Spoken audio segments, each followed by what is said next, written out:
Hey everybody, welcome back. I am your host, Joe JDF Foster, and today I'm going to be discussing live action anime movies. Now, the reason this one interests me is because of some upcoming films I've seen that are going to be on live action, and finding out the history on these kind of surprised me as well. But I'm actually a fan of anime a lot, and I love seeing the films and I love seeing their different adaptations and seeing other places, seeing how it translates from the foreign market, from its original market to the American market when it makes it over, or how it translates in some other people's markets when it makes it to theirs. And much like, okay, now on to our thing. Why make these films though? One, it gives a chance to expand the market by making it live action to draw in a bigger fan base. And it gives people who who are fans of the manga and anime a chance to see what the people can do when they try to change it to a live action to see if they can still live up to the same reputation that the anime and manga had in the person's mind. But by also drawing in a bigger audience, when they see this movie, if they think highly of it, they might actually want to go back, watch the anime, and read the manga that it's based on. And the main reason I say it is because often, if there's an animated version of this, it means they took it from a manga, or if they come up with an anime and they make a live action out of it directly from the anime, it's impressive. It's hardly ever, I'm gonna say hardly ever, not never, because it may have happened, but I've hardly ever seen it where it goes from the live action to an anime or a manga form. Now, comics, in America, we do the same thing with the comic books in DC and Marvel that they do in the Asian markets, specifically Japan, where a lot of our anime comes from, including the term anime, which was basically their way of saying animated. I didn't know that, but when I looked it up in multiple places over time, I found that out. Originally, I thought anime was actually a different meaning of the word. Like, it was more based in reality, is how they did it. So they called it anime rather than live action animation type deal. But it was, from what I can find, anime was just the shortened form of animation in Japanese. But again, also, but like I said, the main reason to do it, draw in a bigger market of viewers and audience members. And another thing about it is that a lot of these films won't use the well-known actors and actresses. A lot of them are more likely to help out actors and actresses that are breaking into the business, as because the films aren't likely to be seen by many adults. They use younger ones who can see these actors and actresses, and it helps them to become famous, or help them to make it big if it works out. But if it doesn't, it gives them something to add to their notes. But for those like William Dafoe, James Marsters, and I forget who played Saya in Blood the Last Vampire, for them, it was just a note on their. It was a good way to help those better known actors and actresses with their career to expand into different areas in case something came up.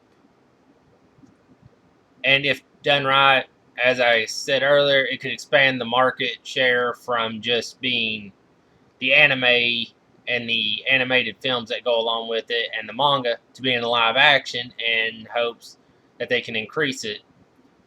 Also, the other reason for another reason for me making this video, like I said earlier, was because something I'm a fan of live action is coming. It's being made into. A lot of it. One of the animes I enjoy is being made into a live action this year, supposedly. That's the Compulsive Gambler. I cannot pronounce its name correctly, so that's why I say it and what the English translation is of it, which is Compulsive Gambler. It was a great show. I've seen the live action series they made out of it, and they actually do pretty well with it.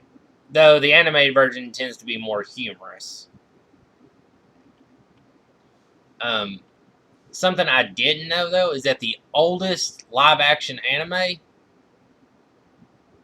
film actually comes from back in the 70s, 1973 to be exact, called Lady Snowblood. I have not seen this, so I do not know what it's about, and I cannot tell you what my view is on this film. But finding that out actually impressed me. Okay, now if you want to know which one I prefer, whether the English or the Asian, Japanese with subs, with English subs, while English is my native language, the subs, in my view, is a better option. And that's because English doesn't tend to translate it correctly, or they tend to change it based on their adaptations with societal views. And usually, even when they get it right, it tends to still sound wrong in some way. Whereas when you get the Japanese with the English subs, the stories tend to flow better and it just works. And plus, you don't have to worry about that odd little moment where they might have spoken faster, and when they dubbed it, it doesn't the time doesn't match up on it, so it's off. Like in the old Asian films, such as The Bride with White Hair, um, and The Heroic Trio, and pretty much any '80s live movie that was done. You can even go back, look at Cannonball Run when Jackie Chan speaks. It's slightly off when he speaks on the timing. But if you watch any of the Asian films that were translated to English and had the English dubbing to them in the 80s and 90s, you can see how far off they are. And that's one thing you don't have to worry about if you actually watch it in its native language in the native Japanese, Korean, whichever Asian language it came from with English subs. The English subs tend to be more correct than the English dubbing does. Also, English, when it's been translated into English, they've been known to change or cut the story to fit with societal views or beliefs at the time. Sailor Moon was really big on this in the 90s when it edited the relationship between the characters of Sailor Uranus and Sailor Neptune to make them cousins rather than actually being a gay couple. It also took out the complete final season, never edited it into English. And it took America a long time to get it and find out that there actually was a season called Sailor Moon Stars, which is actually the final season of Sailor Moon in the franchise. But the problem is they didn't translate it into English because they still were protesting the gay relationship, and also the fact that 3 characters in the Sailor Moon Stars, known as the Sailor Stars, were males who, when they did their transformation, instead of wearing suits and things, they came up more of what was considered to be women's attire at the time than what would be now. If you don't know what I'm talking about, go back, look it up, you'll see. But again, the relationship of the homosexual relationships were another issue in this one still. And like I said, they didn't translate it. Also, something I found out I didn't know, Speed Racer actually had violence cut out of it in the US versions, which could explain why the cartoon was really weird in the American versions rather than in its original form, where it had the violence included. Yeah, we had you push a button, you got some oil slick coming out, and maybe an explosion here or there. And maybe some random gunfire where it showed the little bullet things. But in the Japanese form, it was actually more violent, even showing what happened to Racer X in its form. But like I said earlier, I'm looking forward to Compulsive Gambler to see how it does at keeping to the story, as well as how it does when it tries to make this into a movie rather than an overarching series. And my question is, are they going to break it down by story arc and go from like the original one and have it be like season 1 was, that being one complete story arc? Or are they going to try and include 1 and 2 in the story arcs into one movie? Because to me, that would be a mistake. Whereas if you keep them into 2 separate movies, it can make more sense out of it.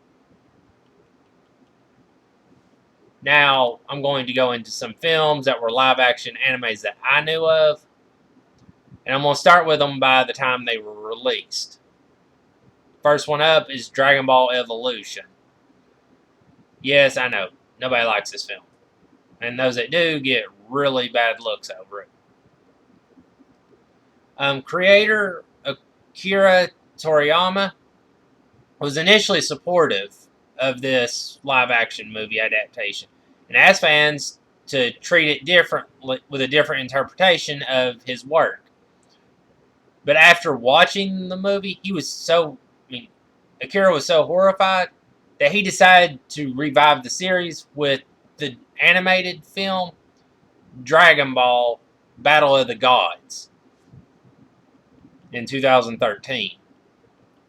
Also, this one I couldn't confirm 100%, but it was something I found interesting if it was true. Ron Perlman was actually offered the role of Lord Piccolo in this movie, but he turned it down due to his role in Hellboy 2: The Golden Army. Also, writer Ben Ramsey apologized on multiple accounts for this film and admitted that he even got death threats from Dragon Ball fans sent to him repeatedly.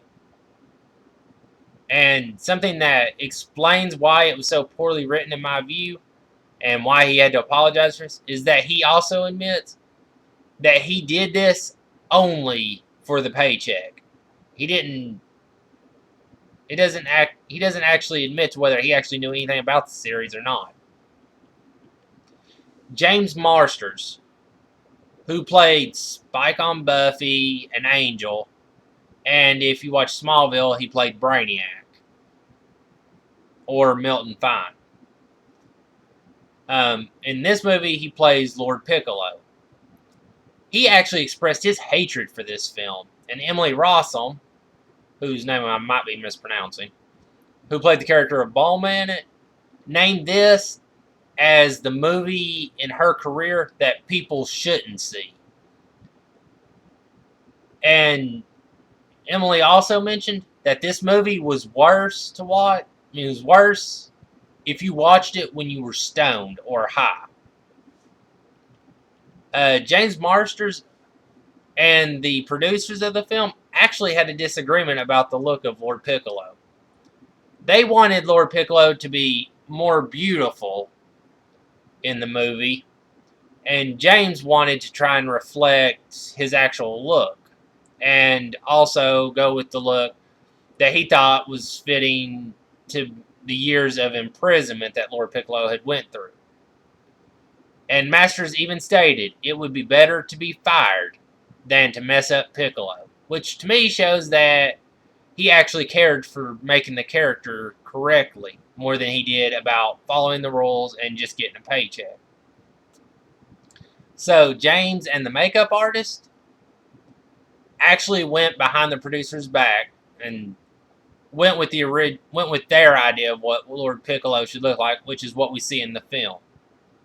Which to me is still a good-looking Piccolo compared to how Piccolo looked in the anime.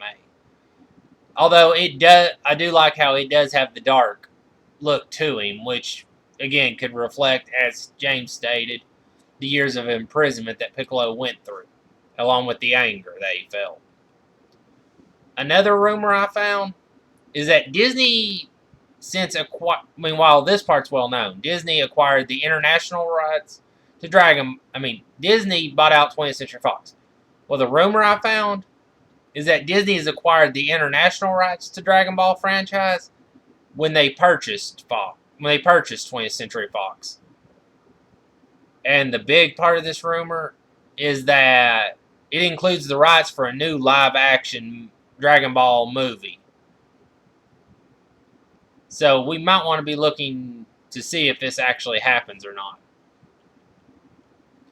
Next up, from May 2009. Oh, and Dragon Ball was released in March or April. That Dragon Ball Evolution was released in March or April of 2009. March in Japan and the Asian markets, and it hit the US in April of 2009. Now, this next film I'm describing, Blood the Last Vampire, hit in May of 2009 in a live action film. In May 2006, Bill Kong announced that he was producing a live adaptation of the film. And originally, he planned for him and director Ronnie Yu to finance it themselves. But the movie company, IG, officially consented to the film and offered financial backing to this, which helps out a lot. While Ronnie Yu was kept as the producer, Chris Nahan actually took over as director for the film. And to me, this film actually does really well at keeping to the story of Saya, the Vampire Slayer, the last Vampire Slayer, aka Blood, the Last Vampire Slayer. South Korean actress, and I will apologize in advance for mispronouncing this if I do, Ji Hyun Jun, adopted an English name, Gianna June, for the release. She plays Saya, the main character in this film. So like I said, I may have mispronounced both those, the English and her South Korean name, and I do apologize for that, but I loved her take on the character and how she portrayed her.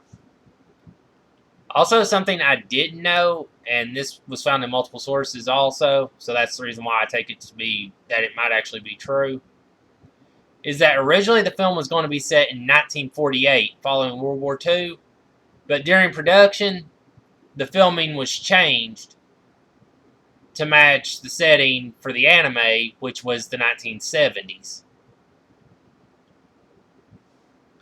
Now on to my next one on this list, Death Note from August 2017. And despite the whitewashing, the original creators of Death Note have defended and praised this film, with one stating, in a good way, it followed and diverged from the original work so the film can be enjoyed by fans, but also draw in a much larger and wider audience. Like I said, that's what, when they make the movie from the anime or the manga, it's what they want. They want to draw in a larger audience, hoping to get them to go back and watch the series or read the manga or both. And if they happen to come out with a new one, have them watch that as well. Also, the character of Ryuk, who was the actual death god in this film, his manga design can actually be seen in a book the character Light is reading at a diner in the film. Also, to prepare for the role of Light, Nat Wolff got himself a notebook and treated it like his own form of a death note and wrote in it to get into the mindset of his character, Light Yagami. Also, while accused of whitewashing, which is when you use a lot of white people hired to play a role that's supposed to be Asian or some other race, ethnicity, such as with Scarlett Johansson in Ghost in the Shell. The filmmakers actually maintained they held auditions for Asian Americans to be cast, but none of the ones that they were wanting to pick were chosen due to the fact that they were not fluent in English. Well, it turns out that actually caused even more backlash for the film than what was already felt for. And as many will tell you, the film itself is really good. It's just the way it's done is what's wrong. With Dragon Ball Evolution, not that good a film, and it's actually considered to be one of the worst live-action films made from animes. This one, at least it was liked. Even if it wasn't like, oh, we love this film and we want more of it. It was at least liked enough that people didn't say, do not watch this film. It is the worst thing ever. I actually talked to somebody who, when they saw the Dragon Ball Evolution movie, actually said that they were thinking of, let's hear, how was it they phrased it? Oh, they were thinking of actually setting their TV on fire and not regretting it for an instant, and that they would rather not watch TV again than be forced to watch this film when it came to the Dragon Ball Evolution. With this one, the worst I heard is my own towards this film, and that's that they should have broken it up into two films rather than one, so that they could have kept more to the story and been more accurate with it. Now, from December 2017, Full Metal Alchemist. Yeah, many don't remember that this actually got made into a live-action film because of how it was done. It was actually one of those where they kept it in the Asian language and switched it to English. But filmmaker Sori wanted the story to fit when he decided to make this. He wanted to fit the story into 1 hour, but there was so much material as the manga and the animated series, or series, multiple, as there was a Full Metal Alchemist Brotherhood, went from 2001 to 2010. So he decided to only adapt a third of the material, which could explain why it seems like there's parts missing in the movie, and while others got elaborated on. But this is another one where I vote the film did well at keeping to the story, even though there were some areas that should have been left in that weren't. And I think if he's having trouble switching it into a one little short film, again, break it up so that you can get multiple things and cover a story in that area and make it fit without having to sacrifice so much to it. Also, something I didn't know about this film. The map in the movie used to locate Laboratory 5 was actually an old map of the town of Bolton, England. And I'm going to apologize in advance for this because I'm probably going to murder this name. Ryusuke Yamada, who the person who plays Edward Elric in this movie, actually did his own stunts during filming, which to me is impressive and proves that this actor was actually a right choice to play the role. Also, this is the first live-action movie of Full Metal Alchemist that was made, which was also nice. Oh, and something I forgot to mention about the Dragon Ball Evolution movie. Jamie Chung, whose name I probably just mispronounced, the person who plays Chi-Chi in that movie, actually auditioned for the role of Bulma originally. But after seeing Emily Rossum's take on the character, she felt that Emily portrayed the character correctly and was a perfect fit for it, so she ended up with Chi-Chi instead. So Jamie took the character of Chi-Chi instead, while Emily got to play Bulma.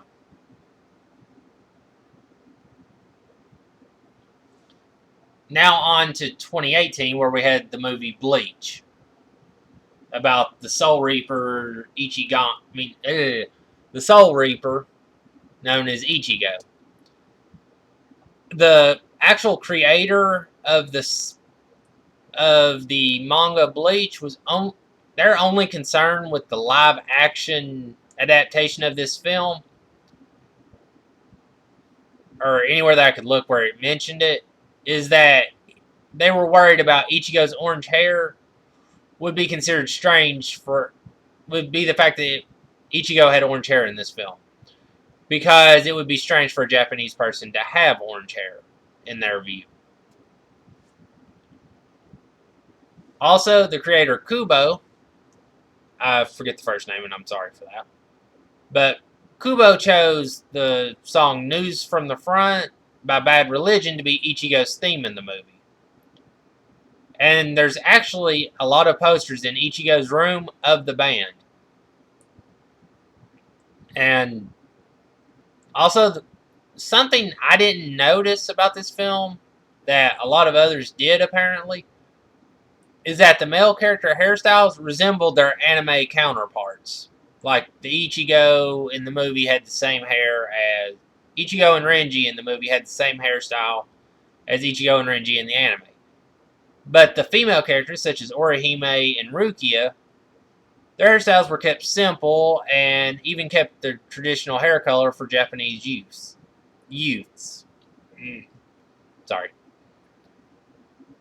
Another thing about it is the actors playing Ichigo and Rukia stated that they felt the feelings of friendship between the characters and not diverging, which meant they didn't diverge from the original source material, which to me is a good thing because that means they were actually being honest and trying to keep true to the film. Okay, now I'm going to do my top 5 live-action anime movie choices. Number 5 is from 2014, Kai, which was about a young girl who was an assassin. It's not a bad movie overall, but it could have been done a little better. And the talent in this is amazing because they actually are good at portraying the role.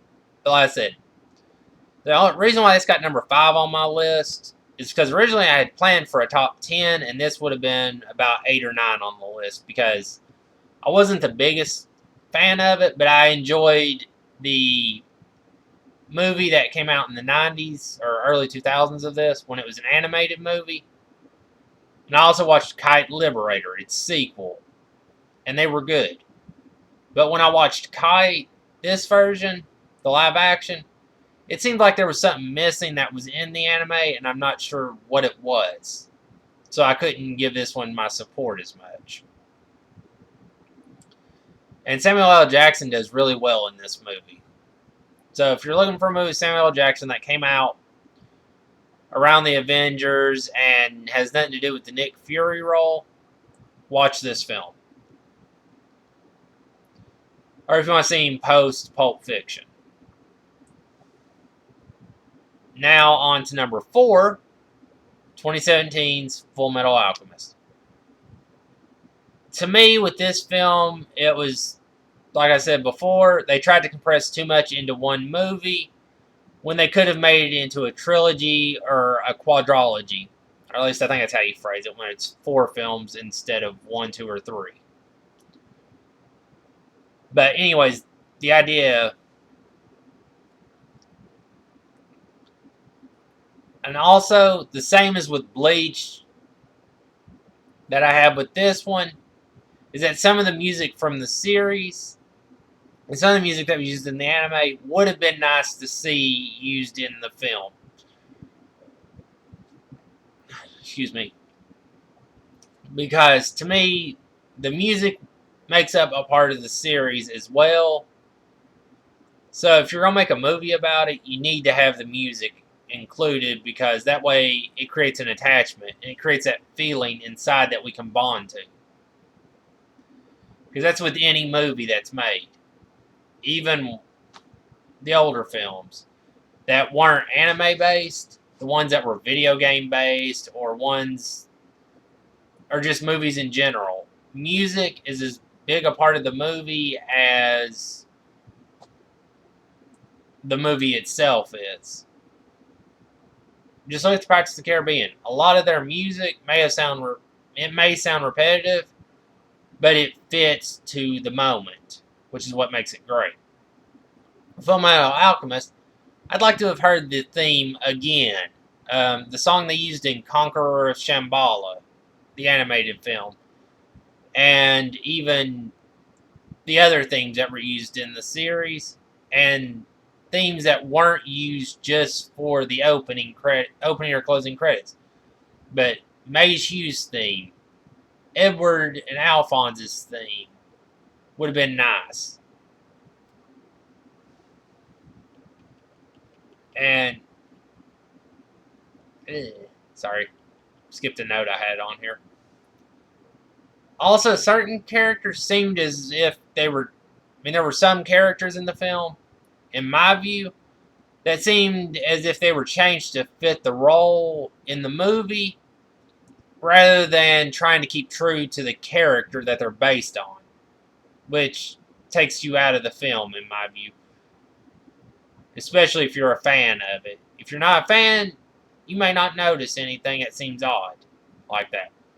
But to me, because I'm a fan of it, it changes it for me. When you change the character, it's like changing a character on a TV show, in a book, or in a soap opera, especially on soap operas. And I've went over that before in other videos about why those changes to characters are important and trying to make sure that they fit to the idea. Now on to the 2017 film Ghost in the Shell, which starred Scarlett Johansson. I do wish, because, again, this goes back to the music thing, there was a song from Ghost in the Shell. I'm not sure which one of them it was, but I loved this one song that was the opening theme for it, and I think it would have been nice if they'd used it as in the opening credits of the film, or if they'd used it somewhere in the film at least. But I forget the name of the film. I forget the name of the song because I don't remember what version of the series. If it was the first one, if it was the second gig, third gig, or what it was. I forget, but it's a wonderful song, and if you watched Adult Swim Cartoon Network, when they had this show running on it, you would know the song I'm talking about as the opening theme. Or more likely, you'd be able to know it. Also, what's interesting about this one, when he got accused of whitewashing, it was Asian Americans who were mad at Scarlett Johansson for playing the role. It turns out that Sorry, I had an itch. In Asian countries, Japan, China, South Korea, any of those countries that actually saw the movie, they didn't care that that a white person was playing a role that was seen as it should have been played by an Asian. They only cared about how the person did in the role and that the story was told right, which to me is what matters more than in this case, anyway. In this particular case, it matters more to me that you keep the role true than whether the person's white, African, Asian, what. As long as you can keep the roles true. Now, I'll say that if it had been like the movie Roots, having that be a white person would have caused trouble because it wouldn't have been right in the relationship that it was supposed to be showing. But having it be, because the original series of Tarzan got in trouble for the same thing. Because they were wondering, why did you use a white man to be king of the jungle? When it's supposed to be a jungle and there were no white people around. But, like I said, Asian Americans were the ones who got mad. The actual Asian population, for the most part, like I said, the Asian countries, didn't really care whether it was a white person or somebody of another race. They cared more that you focused on the story and told it right, which to me was the important thing. And speaking of the story is nicely done and the acting is very well done in this, and I highly recommend you watch it. Now I'm going to go to the controversial one. From 2017, Death Note. The story, again, to me, was too compressed and it left out important details and important things to get the fans' attention. The movie overall, though, was well done.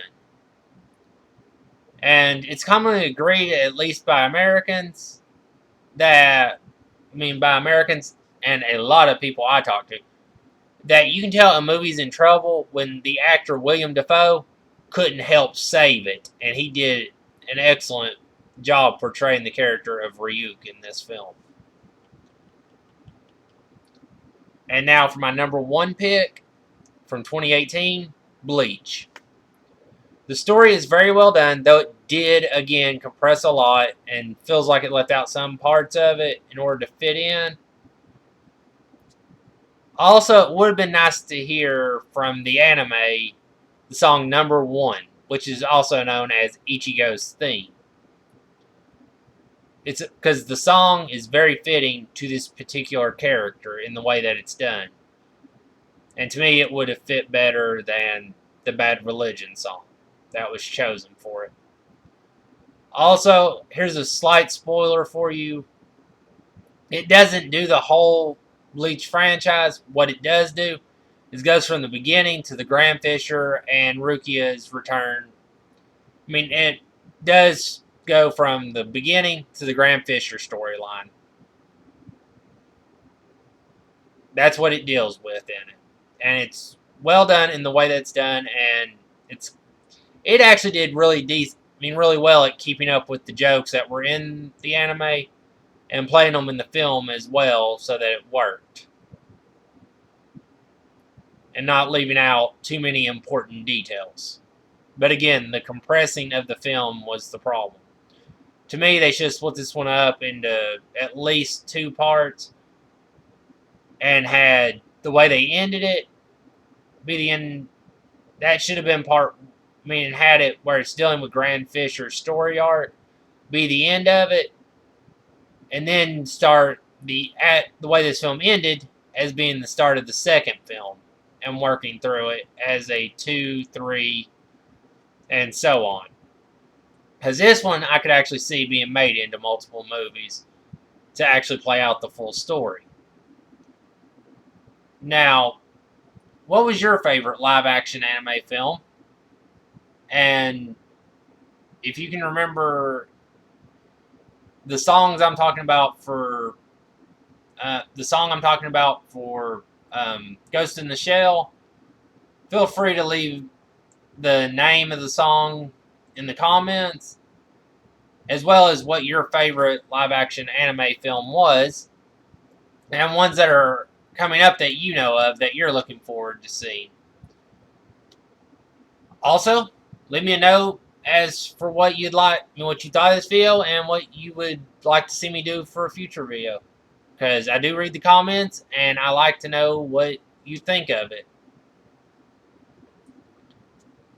And just to let you know, if I don't comment back, it's not because I don't care. It's because I read the comment and I'm either not sure how to answer it or just that I read it and I'm proud that you actually left a comment for me to read on it. But if you leave me a comment about what you would like for me to do for an upcoming video, I will at least take it into consideration. And if I do it, I will give you credit as to being the person who suggested the video idea for that. Given the idea for that video.